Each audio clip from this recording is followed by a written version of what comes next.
This structure, Magali, and it's true in Jacmel with the paper mache artisans. I'm assuming that it's true in Leogane with people who are working with stone. It's true all over the country with these clusters of artisans. Very fragmented groups, a few here, a few there. As you look at opportunities in Haiti for the artisan community to grow and be more prosperous, so that the people who are working in the arts and handicrafts are able to have a workable income and a predictable income, and so that younger people who are interested in arts and handicrafts are able to see a future with that as a job rather than just a avocation. What are the opportunities that you see for being able, whether it's through your organization or other organizations, to be able to take what is a pretty fragmented production system and be able to structure it in a way so that when we talk about Macy's in a minute, when Macy's comes in and says, I would like to place a large order, that you're able and others are able to help coordinate that to the benefit not only of the retailers, but specifically to the benefit of the artisans who may be in very remote places and may be working in very small workshops. Yes, one thing we really admire is whatever community that we enter, each artisan will come with their design and everybody else around will respect that. This is Serge's piece. Nobody will duplicate it. It's something that's everybody agreed on and they respect each other's work. But when it comes to a large order, whether you go to Leogane or you go to Croix des Bouquets, once you walk in and you explain that you have this large order with thousands of units, all of them will be together to make it happen. The only question when we're talking about Macy's and we're talking about Lord & Taylor, we're talking about many other people trying to work with all these groups, is how are we going to manage all of these POs for them to be able to be fulfilled at a reasonable time. So I think that there's a big need for an entity that's neutral who will be managing all of these POs and making sure that the same artisan group is not overwhelmed by work. And how many more do we need to train to be ahead of the needs that we will be receiving? So I think that's a very important thing, and I think it's an opportunity for a foundation and for all the Haitian partners to work towards putting together the structure where at the end all the artisans will have steady incomes that will make them have a better future. We, at the Clinton Foundation, we hosted a meeting in May of people from Haiti, from the U.S., from the rest of the international community who have experience in one form or another in the arts and handicrafts sector. These were people who were retailers, designers, producers, importers, exporters.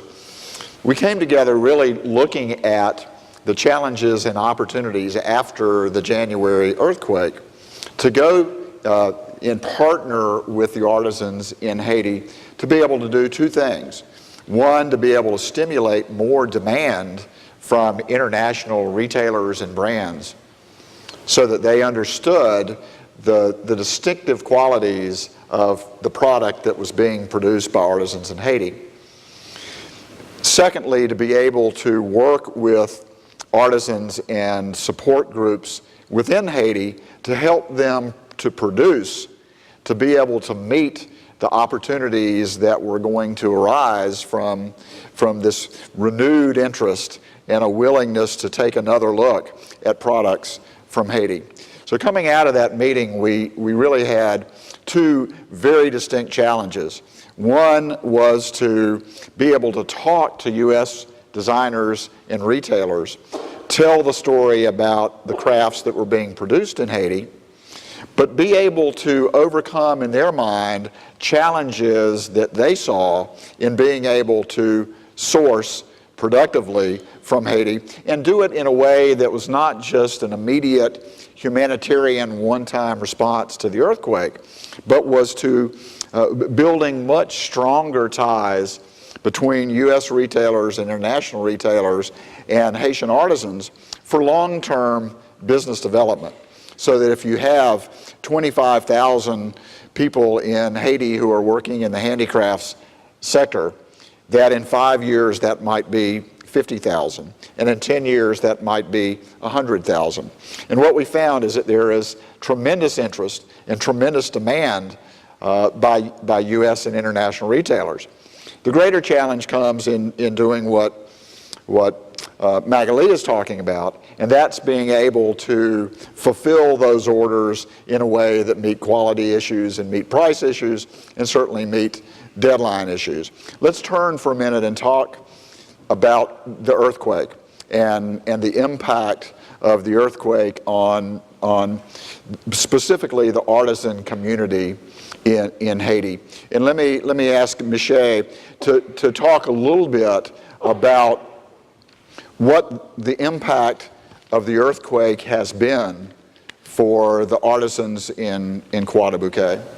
Alors, le tremblement de terre, le séisme, qu'est-ce que ça a fait pour changer la communauté à Croix-des-Bouquets? Sometimes I'm sure you could have okay. Sometimes you. Non, qu'est-ce que le séisme a, quel résultat est-ce que le séisme a eu à Croix-des-Bouquets? Alors, pour votre travail, le travail de Serge, les ateliers, est-ce que ça vous a donné beaucoup de problèmes? Ou? No, pas de problème. Okay. He says it didn't really affect him too much, it seems. If I may add something Yeah. to what Croix-des-Bouquets, I have to say that after January 12, most of the U.S. buyers who were familiar with Croix-des-Bouquets all wanted to submit orders for them to be earning a living. And I have to say that Croix-des-Bouquets had, after January 12, registered an increase in the demand. And I will translate that in Creole for him because I want him to understand that I'm talking about his village and I just want him to understand. Ça m'explique c'est que Croix-des-Bouquets, après 12 janvier, nous avons même un pile client qui vient joindre nous, qui continue à nous commander. Donc nous pas vraiment demande nous va tomber ou rentrer, on a plus attention sur ce secteur côté que nous travaillons. Bon, les demandes viennent très diminuer. Donc, moi, tu as plus souvent avant, tu as plus de monde. Tu as commandé, vous avez un peu diminué. Non, après 12 janvier, oui. Oui, après 12 janvier, diminué. Demande diminuer, il y a un peu plus souvent avant. Donc vous avez plus commande avant 12 janvier? Oui, avant 12 janvier. No, he's saying as a whole, he probably did grow, but for him, he registered some decrease of his orders. Was there difficulty in getting raw materials to be able to get the steel drums that you needed to do your work? Oh, est-ce que c'était plus difficile de trouver les drums pour travailler? Bon, trouver les drums, il n'est pas très difficile, mais c'est plus cher seulement. He says it's not actually difficult to get the drums, but they're starting to cost more. They're more expensive to purchase Ils now. plus cher. And where do the drums come from? Côté où trouvez-vous? Bon, nous avons acheté dans l'usine et puis nous avons acheté et on côté vendu spécialement Café Aviation. Ils ont vendu. D'autres gens qui ont acheté qui ont vendu encore. Oh, okay, so he says that there are other people who will buy the drums and then they come to Croix-des-Bouquets and they have to, it's almost like a middleman, so they have to purchase it from that individual. So it's costing them more for their raw materials, more difficult to get them. Magali, I think the first time that I met you, I came to your house after the earthquake and walked through your house and out into your backyard where you had a tent and probably 100 artisans working under the tent in your living room, in your kitchen, in every room in your house. What was the impact of the earthquake on not just your business, but particularly your employees? And how did you respond to that? And how did your employees respond to those nightmarish challenges? Well, on January 12th, my husband and I were attending the Atlantis show in Georgia. And when we received a phone call saying that there had been an earthquake in Haiti, we thought that it was just a small shake, just like it happens all the time. When we turned on the TV on CNN, we realized that we didn't know if we had a home, if we had a business, and what we were going to discover when we get back home. It took us 3 days to go back to Haiti and to discover that we have lost our facility where the artisans were working, and we had no idea where to find them, because it was just massive. The destruction was everywhere. So the morning following our arrival on Saturday morning, the artisans started coming to my house, asking me for things as basic as water. Some of them had lost relatives and were having to take care of extra kids because they had lost their parents, and they had no water. That day, I had no idea what I was going to do, if I would continue, if I was leaving the country, if I would take my daughters safely, because what happened, our property's wall went down, and we had to welcome approximately 500 to 600 people without housing. That was on our property as a whole. And at first, I said, the first thing for me to go do is take my daughters out. For security reasons, I need to get them to a safe place.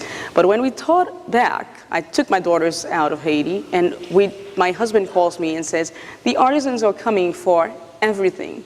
Water, food, tarps, everything. What do we do? Said, I'm coming back. So I go back to Haiti, and we said, we will reopen. 2 weeks after the earthquake, we transformed our home into a workplace. We had 120 people working with us for 9 months. After 9 months, I said, we'll move the tents on the land, but it's over. We can't continue. And it was just 120 people. My kitchen was cooking for 120 people every day, and they were early. They would come in at 6 o'clock and would not leave until dark. So it was an amazing experience where we discovered how much we could trust the artisans that we were working with, because they were in my house. And I have to say that I have not lost anything during that cohabitation that lasts pretty long. So that means that we're talking about the artisans want to work and rebuild their life. So that's why it's really important that we understand that we need the artists to keep them working, because they do not want assistance. They want to earn their living, and they can do it. We had to have them in the house. Now they're happy to be not in our house, but in a tent. And we're progressing. We're just picking up the pieces, and we're trying to make this company go back on its feet. With the help of great partners in the United States who are trying to keep us in business by providing POs and by prepaying some of the POs, because we have established a long-term relationship with them and they trust us.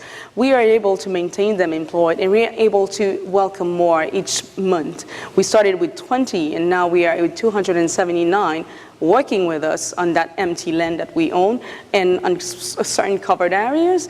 But we also work with the artisan group around Port-au-Prince and even further to the southeast and up north to Gonaïves. It's amazing how much they want to be able to fulfill their needs and to buy their own stuff and to work and rebuild their lives. What are the opportunities, and I'll start with you, Magali, and then we'll talk to Michelle. What are the opportunities that you see for not only the short term for the handicrafts and artisan sector in Haiti, but the bigger picture, the longer term opportunities? I always like to say, as much as we don't sell enough the beaches and the citadel, we don't sell enough of our craft. The attention that we're getting now is a huge opportunity for the craft sector, just as it is for tourism and for other industries.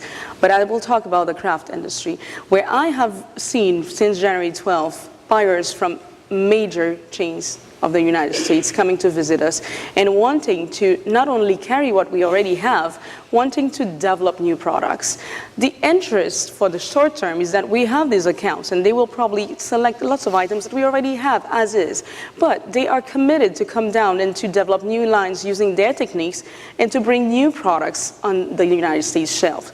The challenge that I had before that I had to fight to overcome no longer exists. That constraints of trusting Haiti or knowing if they could deliver, if it's a country we want to work with, it's over. Now everybody wants to work with Haiti. It's a matter of how we're going to structure that production and make it happen. Great.